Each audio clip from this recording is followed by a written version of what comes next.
So, Berto, are you into any kinky sexual stuff? Are you into any kinks? Of course. Yeah? Like what kind of stuff?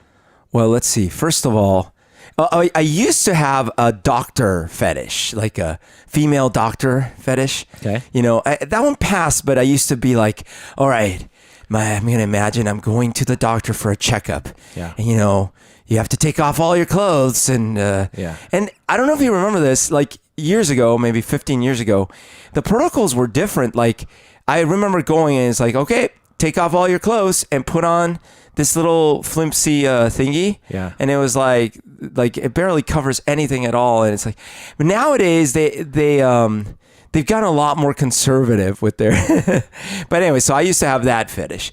And I guess the other thing that I'd say, I don't know that these are weird, just, you know, they are what they are. I certainly like thinking of massages.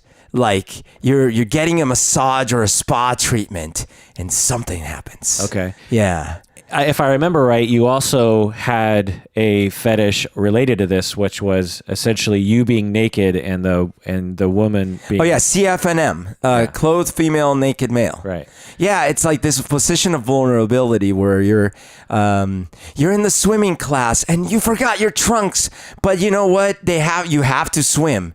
Sorry, them's the rules. Right. You're like, oh, but I'm the only one naked here. Well, did you know that you might have a mental disorder? Uh-oh.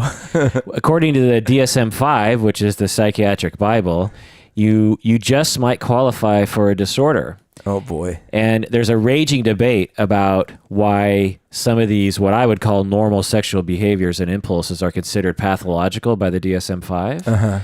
And the conservatives, shall we label them, are winning because they managed to include many normal behaviors in the DSM-5, which is just published in 2013. That is fascinating. That seems like a regression from the trend. Totally.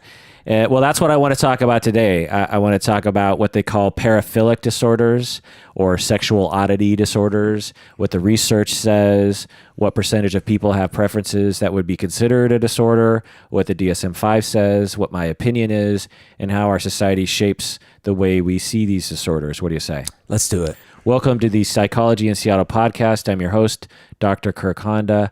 I'm a professor and a therapist.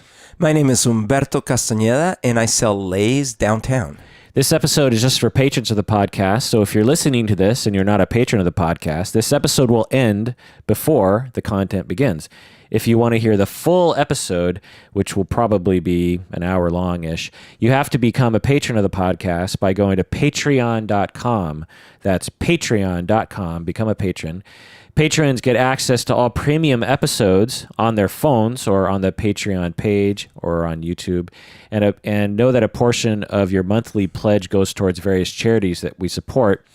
If we meet our next Patreon goal, we will start donating to petfinder.com, which is an international organization that saves pets from being euthanized and gets those pets to loving homes.